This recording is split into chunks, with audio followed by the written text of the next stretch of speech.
Welcome, guys, to the last day of Round 2 Pro League here, live at the Nexen Arena. My name is Valdez. Joining me is Wolf today. How are you doing, Wolf? I'm doing great.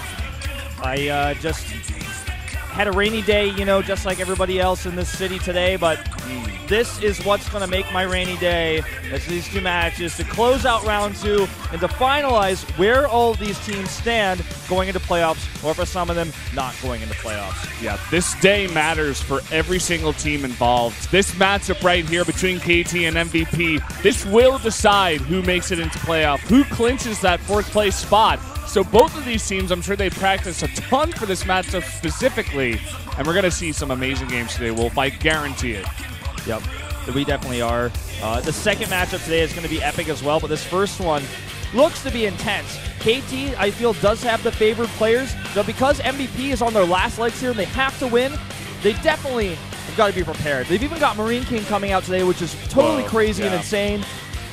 And that makes me excited because you don't just send this guy out on a whim. I feel like he may have recovered from his last match. Yeah, maybe he's back, you know, with some like anger, some fury. He's like, I can't believe that happened to me, you know, that whole scandal. Now I'm back and ready to play and win some games for real. It's definitely possible, and I'm glad you mentioned that.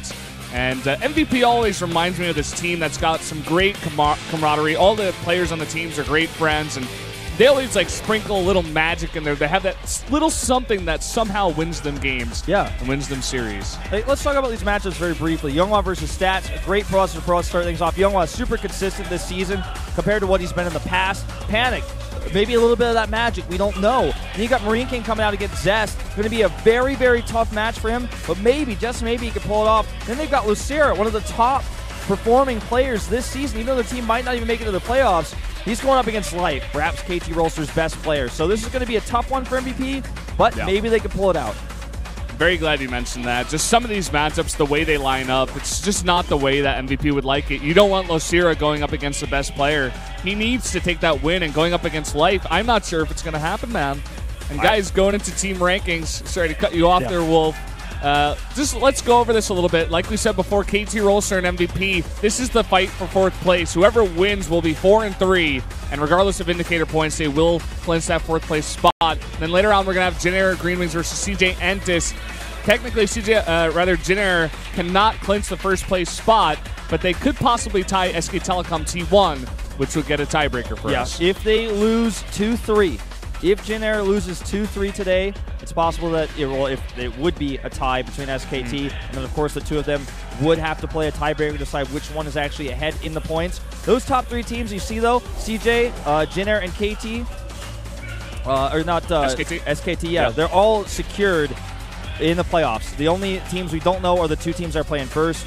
So the placement is what's more important when it comes to our second match today, because both teams are already seeded into the playoffs. Yeah, and guys, taking a look at our winners' rankings here, Hero's still on top. He will be playing today in the first match of that second match, the first game of the second match up against SOS. That's going to be an interesting PvP. Has a lot of history behind it there. Stats playing today, Bjell playing today. So many of the names up here on the winners' rankings are playing today. Like just going through them, Lucera, also Rogue. Bunch of guys down there at the bottom. I saw Life.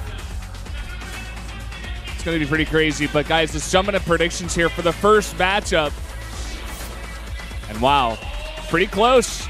Pretty close. And everybody, I want to point out that all 6 of us have an above 60% accuracy rate in predictions. We're all pretty good at this. That's great.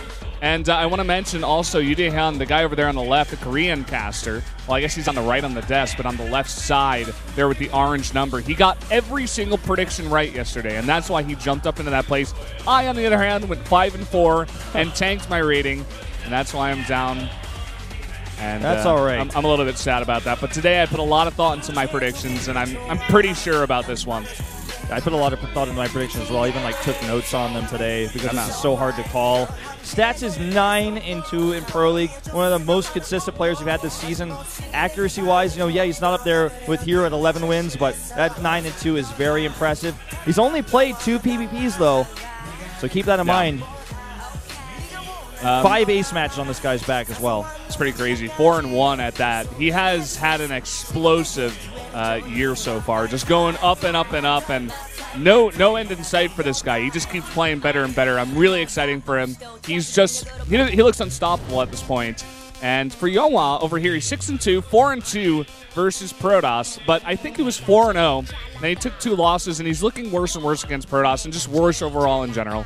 Yeah, I feel like he might have had some nerve issues in those last 2 losses he had because he was looking very, very, very good in his PvP. He showed some games where he was behind in every way, just made all sorts of perfect decisions to come back. And I feel like if he is ready, if he's in the right mindset today, he absolutely can beat Stats. Yeah, there's a reason that he gets 2 votes here. It's a very close one, guys. Even though it is 4-2 in favor of Stats, it's anyone's game here, guys. Let's jump into game number 1. Stats versus Youngwa on Overgrowth.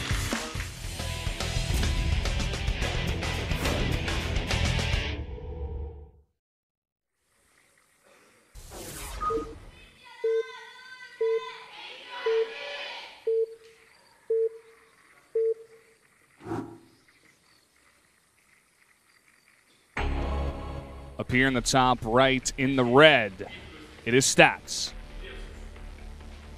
And his opponent to the bottom left for MVP, it's Youngwa. So 2-player map for this Protoss versus Protoss means that, you know, there's a lot of different early aggressive strategies you can see. As Stargate play becomes a lot stronger on a map like this, even if it's not proxy, just simply because the fly distance is also faster. So Blink Stalker build's also really good for this map. Anything goes. I'm not sure what that is there. I see a lot of MVP Choya. Maybe some... It looks like he's saying he was watching Choya's stream, and I don't know what's on the left side of the screen. Looks like some text messages of some kind, but couldn't read those. Not sure exactly how he could have gotten that, or who even that was. But mystery audience member with a really interesting sign. We had an interesting stat up on screen there before. Stats is actually down 0-2 to Youngwa in games. So there's Choya as well.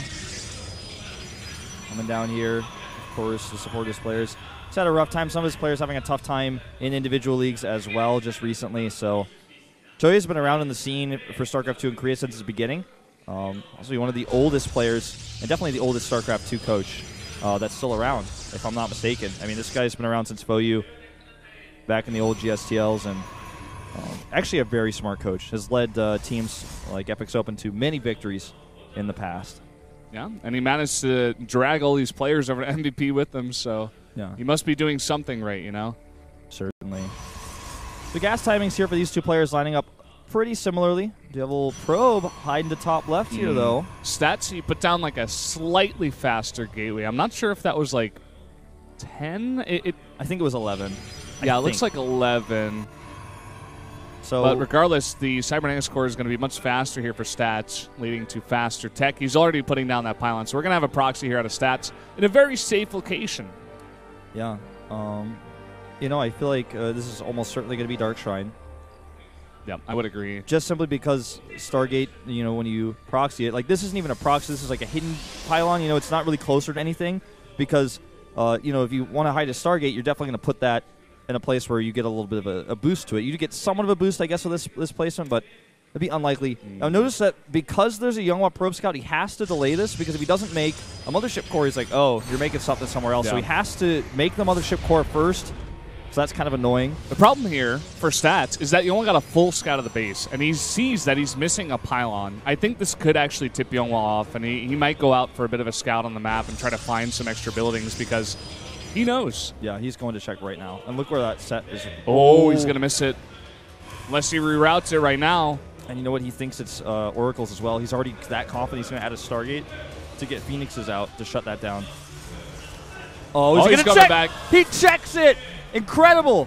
But he does check it before the Dark Shrine is placed, so that does give a few more options to Stats here. He could just decide to go Blink. Oh, he commits to it. He's going to put it in the main. Exactly. Smart choice. Because he also knows that Youngwa knows that he's scouted, right? So he's like, well, maybe he changes it up now. Maybe he doesn't go DTs because he knows that I know. But if he hides it in the main base, there's no way to be certain. But at the same time, I think Youngwa, you know, getting that scout down, he could definitely be pretty safe here. You know, maybe just make one Oracle and keep it at home, get your detection down, get 3 gates, and even kind of put on some pressure because he knows his opponent is going for a heavy tech build. See exactly what he wants to do. He's putting down another pylon over here. He's going to scout again, see that there's no blink on the way. Yeah, just getting that extra little info there. Checking with that probe.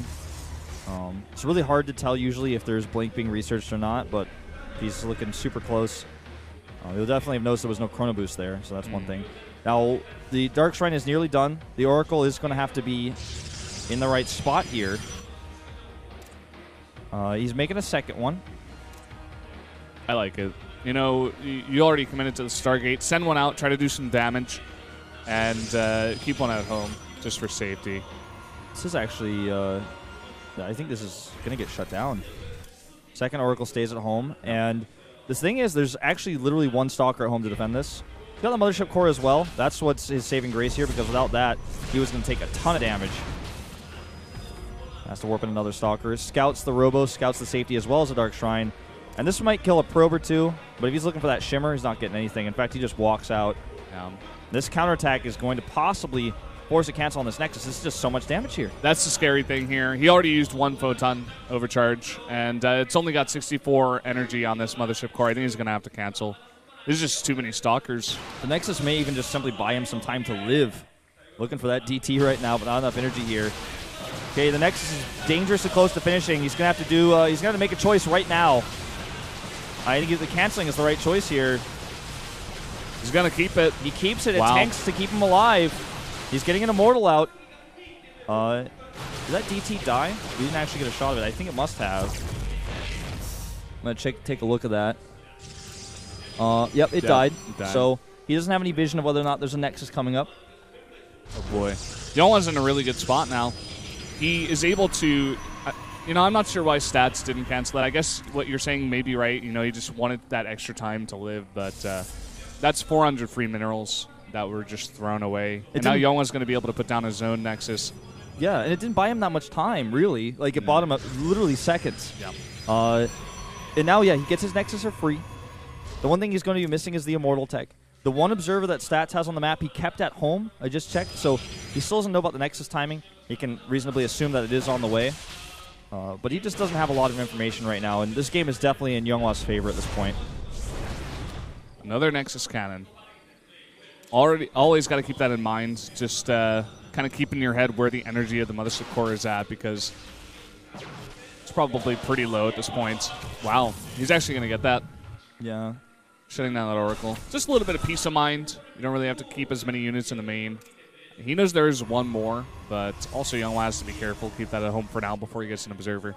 Oh, this is a really scary move, to send these Zealots over here to try to kill Twilight. This is going to force a reaction on the Stats, because he really can't afford to lose that Twilight right now. He would like to keep it alive because it's going to stop him from making +2. It's going to stop him from getting charged, which is an essential upgrade in this matchup when the game starts to go late. Although with the Tempest nerf, we'll see. But, like, this is definitely something that you're going to have. In fact, yeah, the Tempest nerf makes it even more important, actually. But yeah, he loses it, as you said. Misses that pylon. A bit unfortunate. Yeah, some of his units are actually not going to be in the main. I hope he warped in some Stalkers, because Oracle's coming back. Okay, he's got 2 Stalkers. Oh, annoying scout there. Yeah. Gonna try and intercept this, maybe? No, not able to. You know, at this point in the game, we're actually at a pretty even, standpoint right now. The workers are nearly exactly even. It's 38 to 37. Yongwa looks like he's got 1 extra warp in on Stats, but Stats, he does have 1 extra Immortal.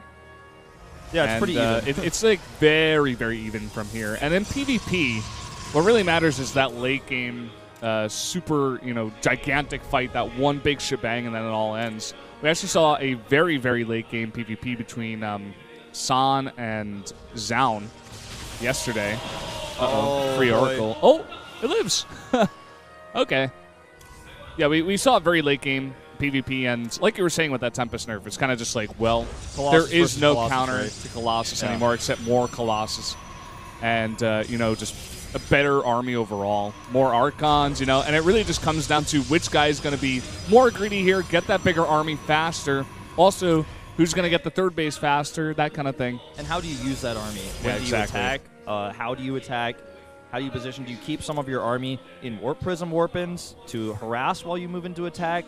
There's a lot of different tactical choices that get made in late game PvP. And I was going to ask you about that because I was guessing, because I wasn't here yesterday, I was guessing that the PvP was totally Colossus based. Yep, it was. Getting a bit caught out here. If you guys notice, there's actually 2 robotics bays on the way for Yonhwa. Maybe a bit of nerves coming in here. Nexus Cannon goes down. This is a terrifying place to be against this many Blink Stalkers. And he's going to attack as Blink finishes. Force Fields go down, but he's a bit timid here. Yeah, and he doesn't even get the Immortal. He's taking some damage. Yeah, I feel like he could have gotten so much more done there if he was a little bit more confident with his control. Seems like maybe he wasn't exactly sure what stats really had behind that. You know, he saw the front army, but he didn't see what may be behind that Nexus, and he was just like, well, let me just be safe. But look at this. Moving out on the map is Yonhwa. Or rather Stats, to take out that Observer, which he does. Oh, look at this. Where's the Observer? Looks like it's a few steps away at least. Oh my god, it's all the way over here! Oh my god. He's going to delay so much mining. This is the worst feeling ever. This is so funny too because he doesn't actually know that this is the case. So sends a DT away. Well, this just causes a panic reaction. He actually brings all of his Stalkers back as well. Yonhwa's freaking out, man. Look at those minerals. Jeez, he was up to 1,400. Yeah, he's got to be careful here. He is ahead in workers right now, significantly. Well, that's not really enough to warrant that much of a mineral bank. That was just bad macro there for a second. Okay, big commitment to Blink here. He's got a recall available if things get too dicey. And they might get that dicey here in a second. Yeah, he's got to be so careful. I think he needs to recall right now. Okay, there we go. I was like, whoa, he cannot stay. He actually only lost 1 Stalker, so that wasn't too bad. Yeah. I think he killed a Pylon for that. No. I guess overall not a good trade because he lost the energy as well. The thing is, if Stats is moving across the map at that moment, or if he reacts poorly, that could do a lot more. So I think it's still a good idea. It just didn't end up working out well for him in this case. It looks like Stats is moving out a little bit here. This DT keeping the attention of Yonhwa for just a moment. Okay, he's going to Zealot Harass, try to draw the army into the main, then try to kill this base and peace out. That's the plan here. He definitely doesn't want to take a straight-up engagement against Yonhwa if he can help it. He wants to cut his army in half, keep him split up here. Does have that Colossus advantage to poke a little bit. And, a bit late on the drop here, so he actually just has to back off. Mothership Core died earlier, it looks like, though not a lot of energy here. Yeah. Another thing to note, as our Observer just showed us, is that Yonhwa has committed a lot to probes. He has gotten his third base essentially saturated once he transfers those, whereas Stats, he stopped at 46 for a very long time. Only now is he beginning to remake those probes. Yeah. And I wonder if he was trying to go for some kind of 2-base attack, you know, with just 46 probes, let me stay there, let me get a bigger army than my opponent while he tries to be greedy. But I feel like Stats missed his timing, and now he's just forced to take that third base where his economy is much worse than Yonhwa's. Yeah, you're absolutely right, Valdez. And now he's in this place where he has to just kind of accept that his economy is behind and just sit back and try to turtle up until they're both maxed. He's got the upgrade lead, which he might be able to identify in just a second here. It's very slight, but he does have that. And he wanted to just, I think, possibly win the game off of that Zealot Harass, drawing him out of position. But as it is, he really can't force any engagements that are going to be favorable. And he could get time warped here. He needs to be very careful with engaging this. He has a lot of units together, though. And that is not what Yonhwa has. Yonhwa has a lot of units in his main base. Yeah, actually a decent poke there from Stats. I think if he attacks here with +3, he's going to be in a good spot, actually. Their army supplies are very, very even. It looks like Yonhwa's got more Stalkers. He does have that Blink. Keep that in mind. But Stats already getting up to 2 Archons with that. It looks like he made a Templar Archives, but he also does have that Dark Shrine. Regardless, he is getting a lot of Archons into his mix as well, which help out a ton. So much damage, so much soaking. Archons are incredible in this matchup. Yep. He's also got 1 extra Colossus, so that's a huge thing. This Warp Prism's going to come in here for another drop. Again, Yonhwa has been really, really good about defending these drops. He always has the Warpins ready for the defense. He has a cannon up as well for detection. I don't think he's going to have any trouble defending this. Let's see. Yep, even blinks in there to kill the Warp Prism and does a big Zealot Warp in. Then again, Stats forcing a lot of Warpins into the main, and he knows when the Time Warp is down. Huge Time Warp in the army of Yonhwa. It's such a beautiful Time Warp here. Now just going to engage on top of this army. Stutter Step microing forward. And at this point, Yonhwa has nowhere to run. Meanwhile, a few Zealots even harassing in the mineral line, drawing further of his troops out of position. So well played here by Stats, just picking Yonhwa apart. and now he's going to destroy his army. Pros come off the line to die to Colossus beams at this point, and it looks like that is actually just going to be game, Valdez. Looks like it, man. Huge arc for Stats here in the Colossi. Warping in Zealots right under the beams of the Colossi, and Stats taking a big first game. It looks like it's over right now. I guess maybe Youngwa can try to do something, but the last of his Colossi go down. One left here, very awkwardly stutter stepping, but that's going to be it, man. The third base going down, no longer mining. +3 was finished there for Stats in that fight, by the way. Yeah. He did everything right. The timing was perfect. He drew those units in the main base. He drew the attention away, started the engagement better. He had a better initiate, I guess you could argue. And now he's just basically fighting this perfectly. He's not making any more mistakes. And that's going to be it. That's going to be all she wrote for game number 1 here. Yep. KT, the favorite team, takes game number 1 and takes that lead. Youngwa trying to do something, but I think at this point, all he's got to do is type GG. It's his last option. Such a tough loss to take. GG. Stats playing super well. Good decision making. It's like he had the plan. It failed, and then he had plan B, which was just to do the same plan a little bit later. Yeah, pretty much. +3. Yeah. It seemed like he dedicated a lot more Chrono Boost to that +3. You know, just to those upgrades, even all the way through +2. And he had a great timing. He was all over Youngwa. Youngwa looking a bit nervous, you know, making an extra robotics bay. Did not get canceled as far as I noticed. His army control was not as good as Stats, and Stats just looked in control of that game ever since the mid-game on, I think. Well, there you have it. KT takes that first important win. We're going into our second map here, Flash versus Panic on Vonnie Research Station. And Panic, let's see if he can pull something off here. You know, Panic has shown some good games in Code S even before. He's been in Code S. Flash actually oftentimes struggles to be in Code S. He's in Code S this season. You know, he failed to qualify for a challenger for Star League as well. But at this point, I feel like Flash is just the favorite. He's got more experience. Yeah, I would definitely agree with you. I'm kind of distracted right now watching the I'm not really sure what's going on between the coach and Stats, but maybe the coach is joking around with Stats a little bit. It might be. I could just imagine the scenario in which the coach and Stats disagreed about the DT strategy. And he's like, what if he scouts it? Then what are you going to do? He's like, no, I'll still just win. Watch me, coach. Yeah, I could imagine that too, man. I can just imagine that. Stats looks really happy, though, and he should be. He's now 10-2, right behind Hero. Yeah. And that is a huge Pro League record for Stats right now. Very well played. Very, very well played. Youngwa as well, actually showing a good game there, but just not good enough. Well, Panic versus Flash. Panic needs the upset here to take back that momentum for MVP here, because going into Game 3, where you've got Marine King, who seems to be about